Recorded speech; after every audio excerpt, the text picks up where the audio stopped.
Buenos días, somos estudiantes de la Universidad Bolivariana del Ecuador, viendo la materia bioestadística con el docente Raúl López. Somos el grupo número 2, conformados por Catherine Morocho, Liseco Yaguazo, Xiomari Bravo, Cristín Ortega, Aide Mero, Elizabeth Zambay, Katy Lor y Cintia Reyes. ¿Qué es la estadística? La estadística es una rama de las matemáticas a la cual le corresponde la colección, análisis, interpretación, presentación y organización de datos. Son un conjunto de valores de variable cuantitativa y cualitativa. Esta disciplina busca explicar las relaciones y dependencias de un fenómeno físico o natural. Los datos que miden el desempeño y los indicadores de calidad se recopilan a lo largo del tiempo y se analizan en busca de tendencias o respuestas específicas a las intervenciones. Estos datos estadísticos pueden ser sobre pacientes, sobre hospitales y el proceso de atención. Las dos ramas de estadística. La estadística se divide en dos grandes áreas, estadística descriptiva y estadística inferencial, las cuales comprenden la estadística aplicada. Además de estas dos áreas, existe la estadística matemática, la cual comprende las bases teóricas de la estadística. Estadística descriptiva.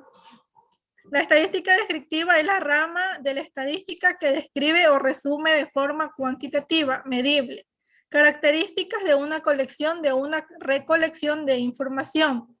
En cuanto a las medidas en tendencia central, se utilizan medidas como la media, la mediana y la moda, mientras que en las medidas de variabilidad se utilizan la varianza, la kurtosis, etc. La estadística descriptiva suele ser la primera parte a realizar en un análisis estadístico. Los resultados de estos estudios suelen ser acompañados de gráficos y representan la base de casi cualquier análisis cuantitativo medible de datos. Estadística inferencial. La estadística inferencial se diferencia de la estadística descriptiva principalmente por el uso de la inferencia y la inducción. Es decir, esta rama de la estadística busca deducir propiedades de una población estudiada. Es decir, no solo recolecta y presume los datos, sino que busca explicar ciertas propiedades o características a partir de los datos obtenidos. Las conclusiones obtenidas mediante la estadística inferencial están sujetas a la aleatoriedad, que es la ausencia de patrones o regularidades. Por medio de la aplicación de los métodos adecuados se logran a la obtención de resultados relevantes. Así, tanto la estadística descriptiva como la estadística inferencial van de la mano. Estadística inferencial se divide en estadísticas paramétricas. Comprende los procedimientos estadísticos basados en la distribución de los datos reales, los cuales se determinan mediante un número finito de parámetros, números que resumen la cantidad de datos derivados de una variable estadística. Estadística no paramétrica. Esta es la rama de la estadística inferencial, comprende los procedimientos aplicados en pruebas y modelos estadísticos, de los cuales su distribución no se ajusta a los llamados criterios paramétricos. Al ser los datos estudiados los que definen su distribución, esta no puede ser definida previamente. Clasificación de las variables y su división. La variable cualitativa es aquella variable estadística que expresa una cualidad o característica del objeto o individuo en cuestión. Las variables cualitativas no suelen corresponderse con cifras. Sin embargo, es posible vincularlas con números. Por ejemplo, si estamos estudiando un grupo de personas, estas pueden ser de género masculino, femenino o ninguna de las anteriores. Cada una de estas alternativas se podría representar con números 0, 1, 1 y 2 respectivamente. Una estadística que, a diferencia de la cualitativa, puede expresarse a través de cifras. Por esta razón, puede analizarse con métodos estadísticos. Otra forma de entender las variables cuantitativas es como aquellos que pueden ser medibles. Así pues, es posible ordenarlas de mayor a menor o viceversa y realizar las operaciones matemáticas. Las variables cualitativas y cuantitativas tenemos aquí que se denominan en nominales ordinales. Estas son las cualitativas. En las cuantitativas son las discretas y las continuas. Las nominales son que los valores no se pueden ordenar. Un ejemplo tenemos sobre el sexo del paciente, que puede ser masculino o femenino, damos opciones. En este caso estamos trabajando con pacientes con patología de pie diabético. En las ordinales sus valores se pueden ordenar. Un ejemplo de ello tenemos cómo se ha sentido durante el tratamiento del pie diabético. También damos opciones. En la variable cuantitativa son discretas, que se toman por valores enteros. Un ejemplo tenemos qué edad tiene el paciente. En las continuas, entre estos dos valores son posibles que sean infinitos valores intermedios. Un ejemplo tenemos con qué nivel de glucosa empezó el paciente su tratamiento. Tenemos una encuesta con pacientes con patologías de pie diabético. Tenemos género con variables nominal, que es masculino y femenino. ¿Cuál es su estado civil? Su variable es soltero, casado, viudo, unión libre.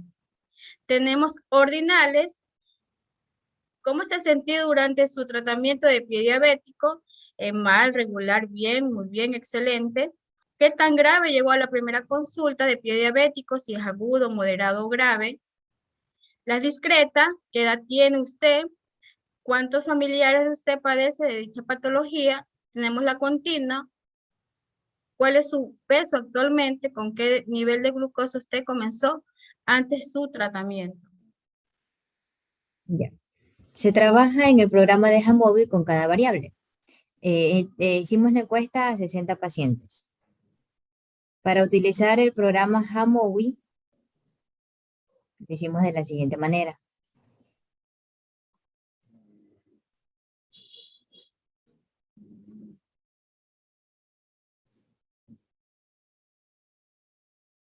Donde nos dice un nombre, le vamos a poner el nombre abreviado. Y donde nos dice descripción, vamos a poner la pregunta que tenemos en la encuesta. En este caso es género, pero vamos también a saber que esta variable es cualitativa, nominal. ¿Por qué? Porque no necesita un orden. Ya, para tener una variable ordinal, vamos a hacer el mismo procedimiento que hicimos anteriormente, que es poner el nombre, vamos a poner un nombre abreviado, en la descripción vamos a poner la pregunta que tenemos en nuestra encuesta y vamos a poner que es ordinal. ¿Por qué? Porque sí necesita un orden y por tanto es entero. Para obtener una variable discreta, vamos a hacer el mismo procedimiento que hicimos anteriormente. En nombre vamos a poner un nombre abreviado. En la descripción la pregunta que tenemos en nuestra encuesta. Y para Jamovi, continua y discreta es lo mismo. Pero ¿cómo la vamos a diferenciar? Que las discretas son enteras. Por tanto, vamos a tener números enteros. Y por último, para obtener una variable continua, vamos a poner el mismo procedimiento, el nombre abreviado, en la descripción la pregunta que tenemos en nuestra encuesta, pero aquí vamos a diferenciarla, que es decimal. Entonces, una continua con una discreta se diferencia porque una es entera y la otra es decimal. Por tanto, estos son los datos que tenemos, que le hicimos a 60 pacientes, fue la encuesta que le hicimos a 60 pacientes con pie diabético. ¿Qué son las medidas de tendencia central? Son medidas estadísticas que permiten conocer sobre el centro de la distribución o población estadística. Es decir, que son valores que se ubican en el centro de un conjunto de datos ordenados según su magnitud. Las medidas de tendencia central que se suelen utilizar más son la media, mediana y moda. La moda de una distribución se define como el valor de la variable. que más se repite. En un polígono de frecuencia, la moda corresponde al valor de la variable, que está bajo el punto más alto del gráfico. Una muestra puede tener más de una moda. Mediana. La mediana es otra medida de centralización y se define como el valor que ocupa el punto central. Cuando la serie numérica está dada en orden creciente o decreciente, por eso lo primero que se tiene que hacer para determinar la mediana es ordenar los datos según valores. Cuando el número de términos es par, se toma como una mediana la semísuma de los dos valores centrales, y cuando es impar, se toma el valor del centro. Las medias, medianas, modas son medidas de tendencia central. En otras palabras, le dice dónde está el medio de un conjunto de datos. Cada una de estas estadísticas define de medio de manera diferente. Medio. Cuando se tiene una serie de datos referidos a una magnitud medible, se puede determinar uno que los represente a todos. Se tomará aquel que pueda centralizar más los datos que se poseen. Se advierte que la media solo puede ser calculada a variables cuantitativas. Por ende, solo aquellas variables que haya señalado en el SPSS como variables de escala. Varianza y desviación típica o estándar. La varianza y la desviación estándar son medidas de dispersión o variabilidad. Es decir, indican la dispersión o separación de un conjunto de datos. Hay que tener en cuenta que las fórmulas de la varianza y la desviación estándar son diferentes para una muestra que para una población. Bueno, voy a hablar sobre la moda mediana y media. Estos datos los voy a sacar de nuestro tema que fue de los pies diabéticos, ¿ya? Entonces, nosotros extraemos esos datos del programa Jamovi, y el programa es una hoja de cálculos avanzada que permite la realización de los cálculos estadísticos complejos de una manera tan sencilla y eficiente. Entonces, lo que vamos a hacer, como había dicho anteriormente, extraemos las edades de los pacientes del pie diabético y lo colocamos en fila horizontal. Entonces, la moda, como había dicho mi compañera Katy, es todos los números o datos que se repiten. Entonces, como podemos observar, aquí hay 3 personas que tienen 50 años. Entonces, como resultado ponemos moda, la moda es de 50. La mediana. Colocamos toda la fila en forma horizontal, se tiene que ir ordenada, se suman todos y se divide porque la fila es par. Entonces, como al ser par, porque como podemos observar que aquí se repiten 2 veces 50, porque es par. Entonces, lo que hacemos, nuestro resultado de mediana es 50 más 50, se obtiene un resultado de 100 dividido por el par, que obtendremos como resultado de mediana 50. La media es toda la suma, cual lo dividimos, ¿ya? Entonces, como nuestra fila, aquí hay 4, 5, 6, 7, 8, y como la fórmula de la media dice que se debe restar por ser par, entonces 8 menos 1 sería 7. Tenemos que dividir para 7. Entonces, sumamos toda la parte que está superior y obtenemos como resultado 392 dividido para 7. Entonces, nuestro resultado de media sería 56. Ahora lo explicaré cómo vamos a sacar la desviación y obtenemos resultados de forma automática, lo que es la media y la mediana, ¿verdad? Gracias a Jamovi. Entonces, como había dicho, colocamos el análisis, le colocamos la descripción. Entonces yo, como había dicho, mi explicación fue todo lo que es la edad. Entonces lo que yo voy a hacer es arrastrar y lo llevo al cuadro de variables.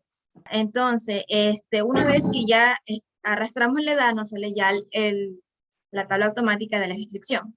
Entonces aquí tenemos la media, que es 47,4, la mediana, que es 46, y la desviación estándar 9,17. Entonces este cuadro lo que hacemos, lo pegamos en el PowerPoint, ¿verdad? Entonces, bueno, entonces, ahora para la desviación estándar, eso nos facilita los datos de forma automática que nos da el programa Jamovi. Entonces nos da un resultado, la media, mediana y desviación. Como podemos ver, la media es 47,4 y mediana 46,0 y desviación estándar 9,17. Ahora lo voy a explicar para saber si la desviación es correcta. Lo voy a explicar de un gráfico de forma de una línea recta. Entonces, vamos para la edad del paciente, porque todos estos ejercicios, tanto como medimos, ya hemos explicado de la edad del paciente de un pie diabético, ¿verdad? Entonces, colocamos en la línea recta, colocamos la edad menor de 37 años y el máximo de 65 años. Entonces, la media es 47,4, como podemos observar aquí, la media es 47,4. Ahora, ¿cómo podemos sacar estos resultados? 56,57 y 38,23. Entonces, 47,4 lo sumamos más la desviación estándar, que es 9,17. Sumamos y obtenemos este resultado como 56,57.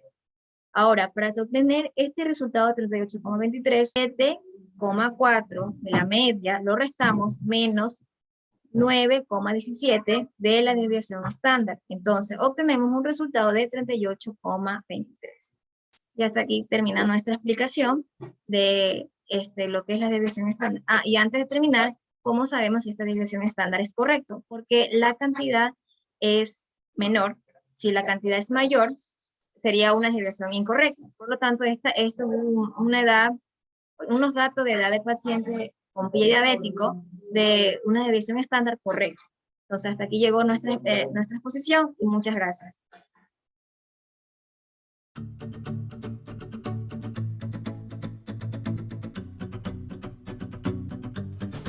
Somos estudiantes de la Universidad Bolivariana del Ecuador, viendo la asignatura Bioestadística con el docente Raúl López. Somos el grupo número 2 y nuestro grupo está conformado por Caterine Morocho, Lice Coyahuaso, Xiomari Bravo, Cristín Ortega, Aide Mero, Elizabeth Tazambay, Katy Lor y Cintia Reyes. A continuación presentamos demografía y estadística sanitaria. Demografía. La demografía es la ciencia que estudia las poblaciones humanas de manera estadística, es decir, en base a datos numéricos y cálculos que permiten analizar diversos aspectos como el tamaño, la densidad y la distribución y las tasas de vitalidad de una población. Estadística de población. Una población estadística es el total de individuos o conjunto de ellos que presentan o podrían presentar el rasgo característico que deseen estudiar. Tipos de población estadística. Población estadística finita es aquella en la que el número de valores que la componen tienen un fin. Por ejemplo, la población estadística que nos indica la cantidad de árboles de una ciudad es finita. Es cierto que puede variar con el tiempo, pero en un instante determinado es finita, tiene fin. Población estadística infinita. Se trata de aquella población que no tiene fin. Por ejemplo, el número de planetas que existen en el universo. Aunque puede que sea finito, el número es tan grande y desconocido que estadísticamente se asume como infinito. Utilización en la salud pública. La aplicación de la estadística a la investigación en salud es una necesidad social que requiere de la búsqueda de alternativa encaminada a mejorar su aplicación en la investigación, tanto en la atención primaria de salud como secundaria. El conocimiento de la estadística permite interpretar correctamente y de una manera crítica los resultados obtenidos. Un buen trabajo de investigación en salud requiere del empleo adecuado de la estadística ligada a la metodología de investigación. Composición de la población. Según ciertas características demográficas, tiene importancia fundamental en el campo de la geografía de la población. La información en este sentido resulta fundamental para la planificación y organización política y administrativa de cualquier territorio.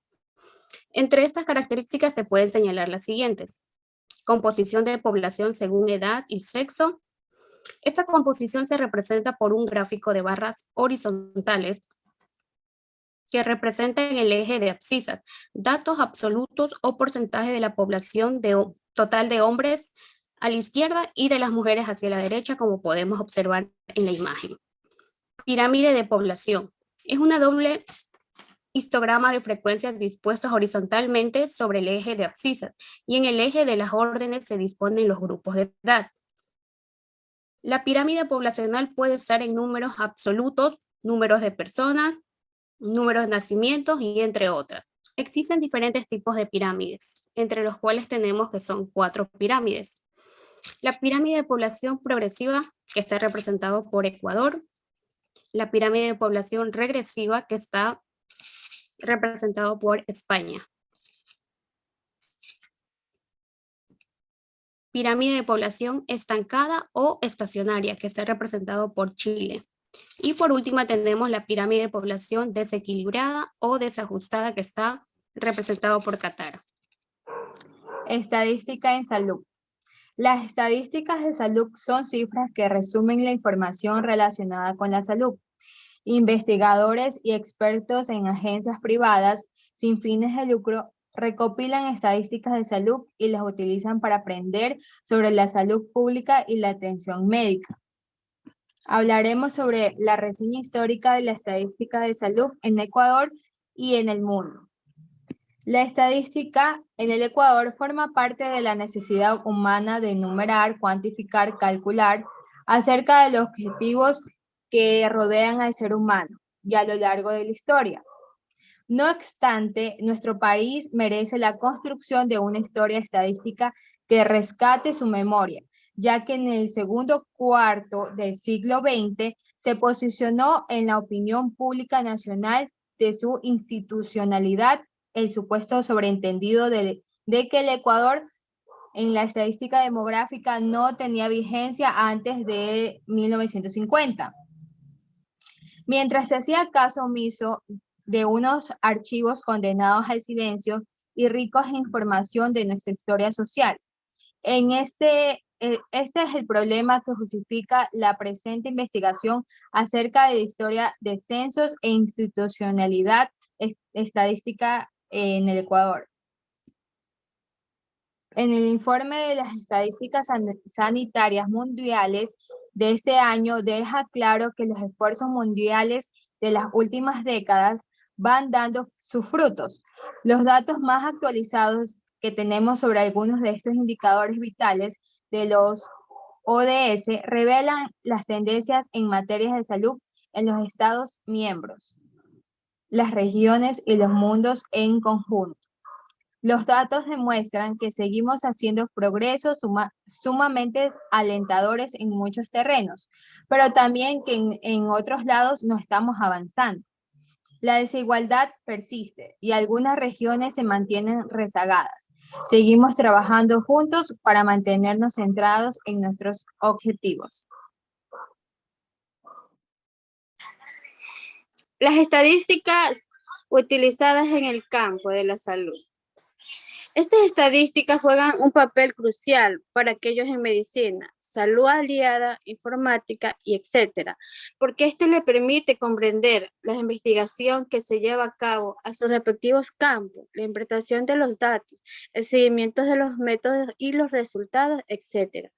Pueden ayudar a estos profesionales a tener una visión más clara de lo que están observando. También se les permite contribuir en los estudios de investigaciones y es fundamental que sepan leer y descifrar revistas científicas.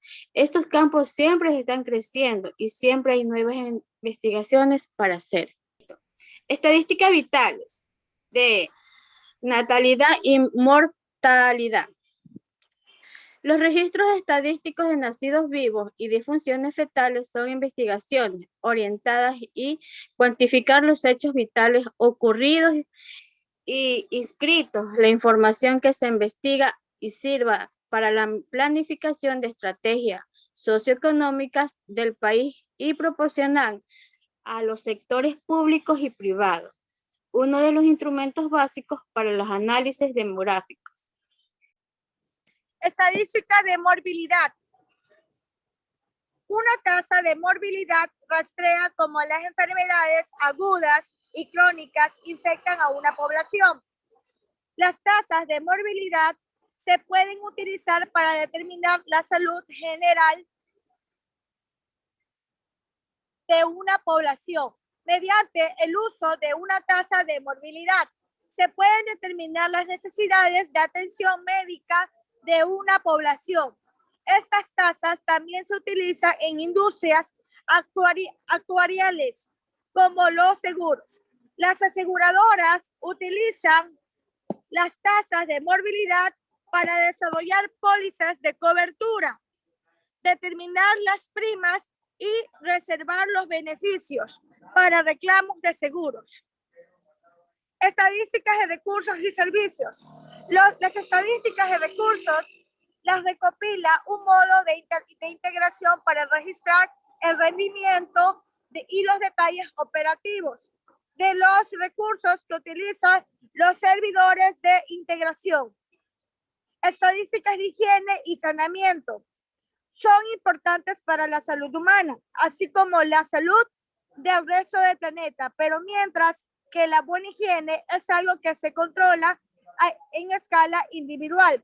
La persona es quien se preocupa de su propia higiene, duchándose correctamente, lavándose las manos. El saneamiento es algo que se controla al nivel de la comunidad. Las administraciones públicas son las encargadas de proporcionar un correcto alcantarillado. Si bien es cierto que las diferencias entre las responsabilidades colectivas e individuales se están difuminando a cada vez que las autoridades sanitarias se preocupan por fomentar buenos hábitos de higiene, mientras que los ciudadanos lo hacen para mejorar el saneamiento de las ciudades. Se realiza cálculo general de la tasa de mortalidad en el Cantón Guayaquil. Medidas de fecundidad. Se entiende por fecundidad el estudio de la frecuencia de los nacimientos vivos por edad de la madre en relación a las mujeres en edad de procrear, periodo fértil de 15 a 49 años. Fecundidad. Es el número de hijos que en promedio tendría una mujer de una cohorte hipotética de mujeres que durante su vida fértil tuvieran sus hijos de acuerdo a las tasas de fecundidad por edad del periodo en estudio y no estuvieran expuestas a riesgos de mortalidad desde el nacimiento hasta el término del periodo fértil. La cantidad promedio de hijos que una mujer tendría por cada 1000 mujeres es de 5 hijos. Para obtener la fecundidad tomamos el número total de nacidos vivos en Guayaquil, que en este caso vendría a ser 275.437 dividido por el número de mujeres en edad fértil que hay en Guayaquil, que vendría siendo 51.711 multiplicado por 1000. Es el número de nacidos vivos por cada 1000 mujeres en edad reproductiva, de 15 a 49 años por año. Esta es una forma más refinada de medir la fertilidad que la tasa bruta de natalidad, porque la tasa de fertilidad representa el porcentaje de mujeres de 15 a 49 años en una población. A pesar de ello, las diferencias en la tasa de fecundidad pueden deberse a diferencias en el porcentaje de mujeres en los grupos de edades más fértiles, de 25 a 34 años, en distintas poblaciones. Natalidad. Se define como el número de nacimientos registrados por cada 1000 habitantes en un tiempo determinado, normalmente un año. Lo habitual es que las tasas de natalidad sean altas en los países de tercer mundo y no tanto en los países desarrollados. Al igual que en las familias más pobres en general, es mayor el número de hijos que en las familias acomodadas. De cada 1000 personas nacen en un año 100 personas. Para obtener la natalidad, tomamos el número total de nacimientos en Guayaquil en un año que en 265.437 dividido por el número de la población de Guayaquil, total que equivalente a 2.654.891 multiplicado por 1000. Medidas de mortalidad. Las medidas que describen la frecuencia del evento muerte en una población se conocen como medidas de mortalidad y las que describen la frecuencia de los eventos enfermedad y discapacidad Se conocen como medidas de morbilidad. Morbilidad infantil y sus componentes. Es un término usado para describir la muerte de un bebé que ocurre entre el nacimiento y el primer año de edad. Si el bebé muere antes de los 25 días, la muerte también se puede clasificar como mortalidad neonatal. Los componentes que predominan en la tasa de mortalidad infantil fueron el neonatal precoz y el posneonatal. Las principales causas de muerte fueron la sepsis, el bajo peso al nacer, la hipoxia y las anomalías congénitas. De cada 1000 niños que nacen menores de un año, mueren 21 niños al año. Para obtener la mortalidad infantil, tomamos el número de defunciones de niños y niñas menores de un año en Guayaquil, que es 3.684 dividido por la estimación de nacimientos en Guayaquil, que es 171.745 multiplicado por 1000. Mortalidad materna. Según la OMS, dice que la mortalidad materna es algo inaceptable. Entonces, cada día mueren en todo el mundo unas 830 mujeres por complicaciones relacionadas con el embarazo o el parto. Ya para el año 2015 se estimaron unos 303.000 muertes de mujeres durante el embarazo o el parto. Prácticamente todas estas mujeres se producen en países con ingresos que son bajos y la mayoría de ellas podrían haberse evitado, ¿no? Bueno, ¿cuál sería la fórmula de la mortalidad materna? Sería el número de defunciones de mujeres por causas relacionadas con el embarazo dividido lo que es la estimación de nacimiento. Entonces sería 303.000 dividido 171.745 por 100.000, que eso tiene un resultado de 176. Entonces, es decir, de que de cada 100.000 mujeres embarazadas, tenemos un promedio de 176 mujeres que mueren por problemas con lo que es el parto o el prepuerio. Lo que es la mortalidad perinatal y neonatal. Entonces, como podemos observar en la diapositiva, según la OMS, define la mortalidad neonatal como la muerte producida entre el nacimiento y los 28 días de vida. La mortalidad neonatal es un indicador que evidencia el nivel de desarrollo que tiene la atención prenatal y lo que es recién nacido en una determinada área geográfica o un servicio, y lo que es un indicador de impacto de lo que es programas e intervenciones en esta área. ¿Cuál sería la fórmula de lo que es la mortalidad neonatal? Sería el número de muertes neonatales, que sería 2.435 dividido por el número de nacidos vivos, que es 265.437 por 1000. Es decir, de cada 100.000 nacidos vivos tenemos un promedio de 9 muertes neonatales en un año. Ahora lo que es las fórmulas de muertes perinatal. La fórmula sería el número de muertes fetales más el número de muertes neonatal dividido por el número de nacidos vivos más el número de muertes fetales por 1000. Entonces sería 1.437 más 2.435 dividido 265, 1.437 más 1.437 por 1000. Eso tiene un resultado de 14. En pocas palabras, de cada 1000 nacidos vivos, tenemos un promedio de 14 muertes fetales en un año. Lo que es la mortalidad general, que se puede observar en la siguiente diapositiva. La mortalidad es la condición o cualidad mortal que poseen todos los seres vivos. En un sentido más específico, la mortalidad es el índice de defunciones producidas en un territorio en un periodo determinado. Entonces, ¿cuál sería la fórmula de mortalidad general? Sería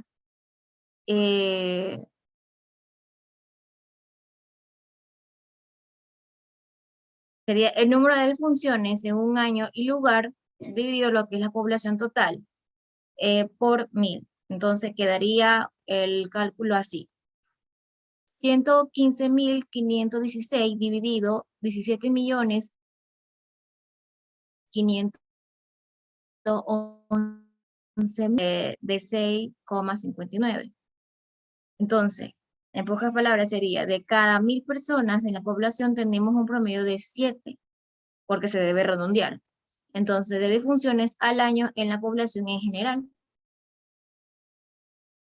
Medidas de morbilidad. Es el índice de personas enfermas en un lugar y tiempo determinado. El índice o la tasa de morbilidad es un dato estadístico útil para estudiar los procesos de evolución y control de las enfermedades.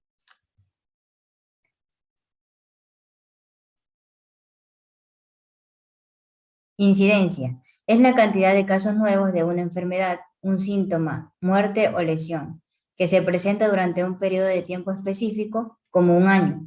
Su fórmula es el número de casos nuevos sobre el número de población en riesgo multiplicado por 100.000. En Guayaquil tenemos 186 casos nuevos por dengue, dividido para 2.644.891, que es la población en riesgo, multiplicado por 100.000, igual a 7. Es decir, que por cada 100.000 habitantes aparecen 7 casos nuevos de dengue en un año. Prevalencia. Es el número de casos de enfermedad o de personas enfermas registradas en una población determinada. Su fórmula es el número de casos existentes más número de casos nuevos sobre población total multiplicado por 100.000. Los números, tenemos 2.250 casos existentes más 186 casos nuevos dividido para 2.644.891, que es la población total de Guayaquil, por 100.000 igual a 92. Es decir, que por cada 100.000 habitantes tenemos 92 personas enfermas en un año. Letalidad. Es la proporción de personas que mueren por una enfermedad entre los afectados por la misma en un periodo y un área determinada. Su fórmula es el número de defunciones por causa específica sobre el número de enfermos de esa enfermedad por 1000. En Guayaquil tenemos 16 defunciones por causa específica dividido para 2.250, que son los casos existentes, más 186, que son los casos nuevos de dengue, por 1000, que nos da como resultado a 7. Es decir, que por cada 1000 habitantes tenemos 7 defunciones en un año. Morbilidad conocida y desconocida. La morbilidad que presenta una población se obtiene fundamentalmente a partir de 2 medidas de frecuencia muy conocidas, que son la tasa de incidencia y prevalencia. Indicadores que miden los recursos disponibles y su grado de utilización. Médicos por habitante. Su fórmula es médicos por habitante sobre población total multiplicado por 1000. En Guayaquil hay 29.374 médicos dividido por 2.644.891 por 1000 igual a 11. Es decir, tenemos 11 médicos por cada 1000 habitantes en Guayaquil. Camas por habitante. Su fórmula, número total de camas sobre población total multiplicado por 1000. 23.212 camas dividido para 2.644.891, que es la población total de Guayaquil, por 1000, igual a 9. Es decir, que tenemos 9 camas por cada 1000 habitantes en el Cantón Guayaquil. Consultas médicas por habitante. Su fórmula es el número total de consultorios sobre población total multiplicado por 1000. Tenemos 26.328 consultorios en Guayaquil, dividido para 2.644.891, que es la población total, por 1000, igual a 10. Es decir, que tenemos 10 consultorios por cada 1000 habitantes en Guayaquil. Mortalidad bruta y neta. Expresa la frecuencia con que ocurren las defunciones en una población dada. Se calcula haciendo el cociente entre el número de defunciones ocurridas durante un periodo determinado y la población media de ese periodo, por 1000. Su fórmula es el número de defunciones de una población sobre población total multiplicada por 1000. hay 4.256 defunciones dividido para 2.644.891, que es la población total de Guayaquil, por 1.000, igual a 2. Es decir, que tenemos 2 defunciones por dengue en una población por cada 1.000 habitantes en el Cantón Guayaquil. Muchas gracias.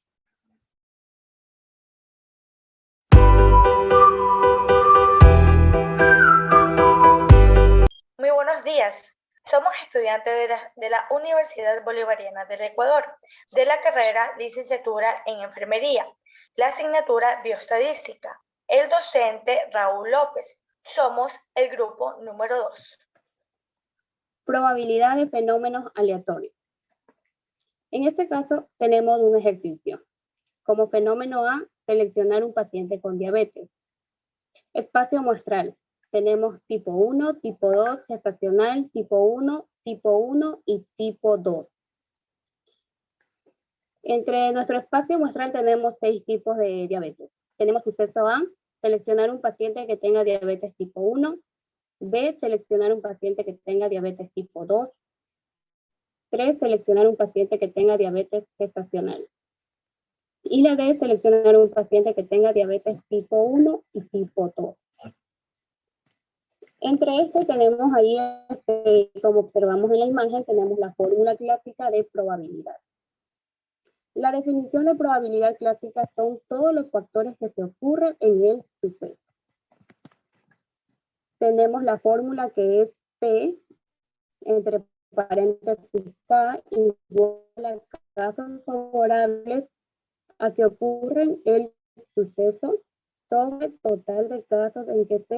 En el primer ejercicio tenemos P, entre paréntesis A, igual a 3 sobre 6. En el 3 nos referimos a pacientes de diabetes tipo 1. Y el 6 se refiere al espacio muestral. Y en este caso tenemos un resultado de 0,5. En el segundo ejercicio tenemos P, entre paréntesis B, igual a 2, que esto es el diabetes tipo 2. 6 es el total del espacio muestral, que igual su resultado nos da 0,33. En el tercer ejercicio tenemos P, entre paréntesis C, igual a 1, que se refiere a la diabetes gestacional, sobre el espacio muestral, que nos da igual a un 0,16.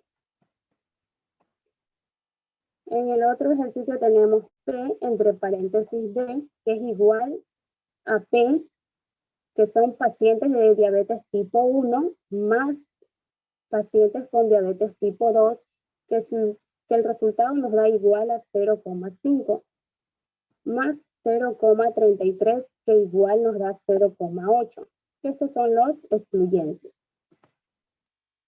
En el otro ejercicio tenemos P, entre paréntesis D, igual a 5 sobre 6, que del espacio muestral, igual nos da un resultado de 0,8.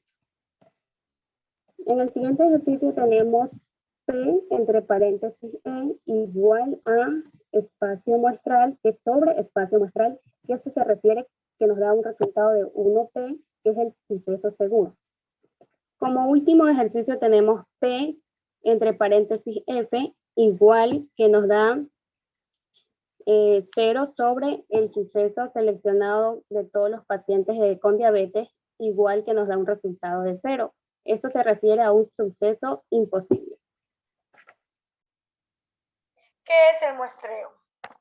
En una investigación por muestreo podremos estudiar el comportamiento y las opciones de toda una población, analizando únicamente una parte de esta, teniendo en cuenta que siempre existirá un margen de error a la hora de realizar dichos cálculos. 400 de población, norte 150, sur 150 y centro 100. Vamos a ver la fórmula. Tenemos que n es tamaño de muestra igual a n tamaño de población y sigma al cuadrado. Z, que es el valor obtenido de la distribución al cuadrado, sobre n, que es tamaño de población, menos 1, y la e, que es límite aceptable del error del muestral, elevado al cuadrado, más sigmal al cuadrado sobre z al cuadrado, que significa valor obtenido de distribución. Vamos a ver qué significa eso. Significa que n, tamaño de muestra, es igual a 400, que es el número de pacientes, sobre 0.5 al cuadrado, que significa sigmal al cuadrado, y z, que es el valor obtenido, obteniendo la distribución normal para un nivel de confianza del 95, sobre población, que es 400, que es el límite aceptable del error muestral, que es 0,05 al cuadrado, más 0,5 al cuadrado, que también es el límite aceptable del error muestral, por 1.96, que es z, que es el valor obtenido de la distribución normal para un nivel de confianza al 95. Y eso da igual a un muestreo de 35. ¿Qué es el muestreo aleatorio simple? Es un tipo de muestreo probabilístico en el cual todos los elementos de la población tienen la misma probabilidad de ser seleccionados. Ejemplo, en una población de 400 habitantes, se quiere extraer una muestra de 35 de ellos. Enumera la población del 1 al 400. Se sortea a 35 pacientes entre los 5.000 habitantes. La muestra estará formada de 35 pacientes con diabetes. Muestreo aleatorio estratificado. El muestreo aleatorio estratificado es una técnica de muestreo que se utiliza cuando en la población se puede distinguir subgrupos o subpoblaciones claramente identificables. Mediante este método de muestreo, la selección de los elementos que van a formar parte de la muestra se realiza por separado, dentro de cada estrato, sin dejar ningún estrato sin muestrar. Nuestra población es de 400, está dividida en norte 100, sur 150, centro 150. Para calcular nuestro muestreo tenemos el tamaño de muestra, que es 35, y la cantidad de estratos, que son 3, que está dividida en nuestra población. Esto se hizo en Excel. Estratificamos y vamos a poner cada estrato, se pone guardar los datos y automáticamente da los resultados. El primer estrato es de 150, da 13, el segundo estrato es de 100, que nos da 9, y el tercer estrato nos da 13. Al sumar todos estos valores nos da el resultado de 35. Muestreo por conglomerados. Es un tipo de muestreo probabilístico. Muestreo por conglomerados nos ayuda cuando es imposible o poco práctico crear un marco de muestreo de una población objetivo debido a que está muy dispersa geográficamente y el costo de la recopilación de datos es relativamente alto. El muestreo por conglomerados, también conocido como muestreo por resimas, es un procedimiento de muestreo probabilístico en que elementos de la población son seleccionados al azar en formas naturales y agrupaciones. Los elementos de muestreo se seleccionan por población de manera individual o uno a la vez. ¿Qué es hipótesis? La hipótesis se puede definir como una predicción o explicación provisoria, mientras no sea constatada, de la relación entre dos o más variables, así que el problema, pregunta, procede de la hipótesis que a su vez deriva de los objetivos de la investigación. ¿Qué es prueba de hipótesis? Las pruebas de hipótesis evalúan la probabilidad asociada a la hipótesis nula, de que no hay efecto o diferencia. El valor de P obtenido refleja la probabilidad de rechazar la hipótesis nula, siendo esta verdadera. En ningún caso prueba que la hipótesis alternativa de que si hay efecto o diferencia sea verdadera. ¿Cuáles son los tipos de hipótesis que existen? Pues existen las hipótesis de investigación o de trabajo, las hipótesis de alternativas y las hipótesis nulas o también conocido como hipótesis estadísticas. Pues, sin embargo, es posible que una investigación tenga más de una hipótesis. Entonces, tenemos como ejemplo las pruebas de hipótesis. Entonces, el cual nosotros usamos el programa Jamovi, que usamos variables cuantitativas, tanto como discretas y continuas. Entonces, usamos la población, que fue de 400 personas con diabetes. Entonces, usamos ingresamos variables, como se puede observar en la ilustración, lo que es la edad, el peso, la glucosa y las actividades físicas. Entonces, ingresamos cada uno de los datos dependiendo de cada uno de los pacientes y entonces todos estos datos nos va a servir para poder, mi compañera que va a explicar lo que es la muestra normal, muestra contra una hipótesis, dos muestras apareadas y dos muestras independientes. Muestra normal. Pues bueno, aquí utilizamos la plataforma Jamovi con todos nuestros datos de que nuestra población tenía 400 pacientes que tenían diabetes. Tomamos pues la prueba TEC en una muestra y nuestra variable fue el peso. Y como resultado tenemos que P es 0,01. Ahora, para plantear la hipótesis tenemos que H sub 0 es igual a la media, y esta media es igual a N con M, con mu y sigma al cuadrado. Esto quiere decir que es una variable que sigue una distribución normal. H sub 1, que es igual a la media del peso de N con mu y sigma al cuadrado. Es decir, que esta media o promedio del peso no sigue una distribución normal. El valor de P. Pues para sacar el valor de P, vamos a comprobar si la P con alfa, si son mayor o menor. Y vimos que en Jamovi, pues la prueba T en una muestra tenemos que P es 0,01 y alfa, nuestra alfa es de 0,05. Es decir, que alfa es mayor que P. Por tanto, nuestra interpretación es la variable del peso no sigue una distribución normal. Pero vamos a trabajar con un supuesto de que sí es normal esta variable, para poder desarrollar los siguientes ejercicios que siguen a continuación.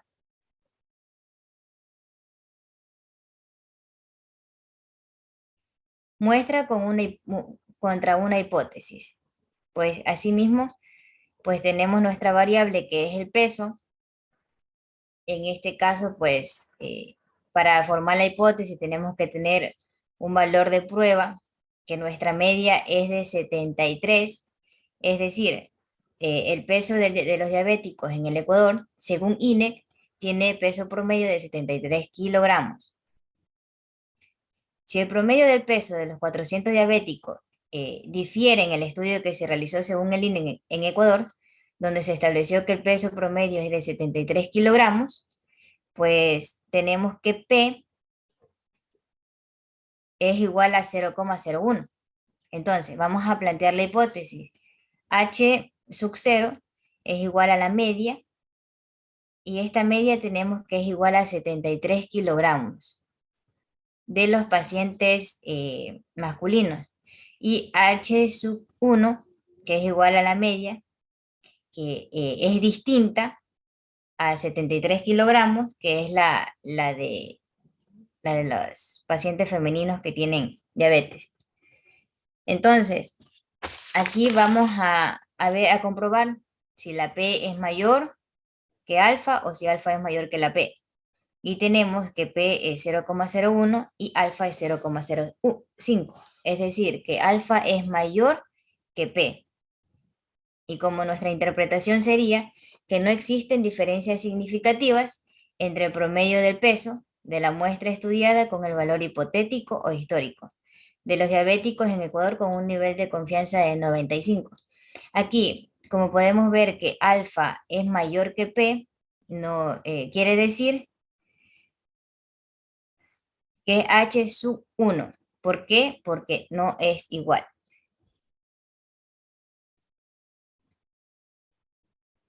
Dos muestras apareadas. Pues nuestras variables van a ser, bueno, nuestra problemática primero es el peso de los diabéticos cuando entraron a una consulta, que era normal, su peso, y debido a la enfermedad, pues bajaron de peso. Nuestras variables para la prueba de muestras apareadas es el peso que tuvieron antes con el peso que tuvieron después del tratamiento o de esta enfermedad.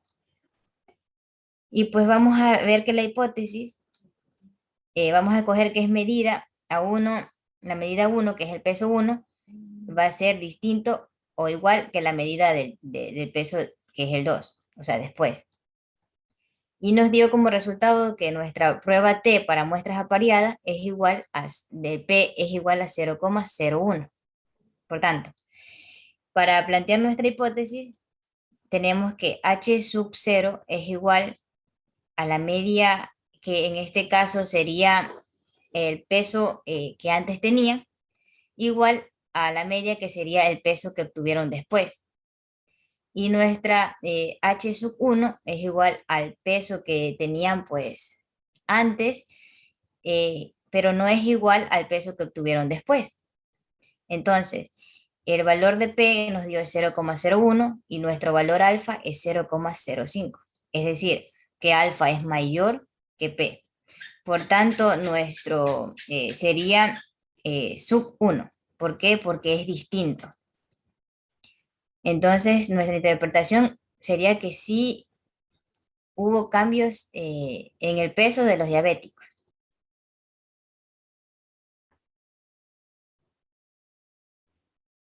Y por último, tenemos dos muestras independientes. Hacemos lo mismo, pues, en nuestra plataforma Jamovi, y tenemos que escoger nuestras variables, que es el peso, pero para tener nuestra variable de agrupación, vamos a escoger el género. Entonces, nuestra prueba T para muestras independientes nos dio como resultado que P es igual a 0,125. Y para plantear la hipótesis tenemos que H sub 0 es igual a la media 1, que es igual a la media 2. Es decir, que el peso de los diabéticos, tanto masculinos como femeninos, son iguales. Y H sub 1, que es igual a la media 1, pero es distinto a la media 2, es decir, que el peso de los diabéticos antes del tratamiento y después del tratamiento, pues fueron distintos. Y tenemos que P es igual a 0,125 y alfa es 0,05, es decir, que P es mayor que alfa. Por lo tanto, cuando P es mayor que alfa, vamos a tener H sub 0. Entonces, el peso promedio de las personas que tienen diabetes del sexo masculino es igual al peso promedio que tiene diabetes del sexo femenino. Este es todo por la presentación, pues muchas gracias.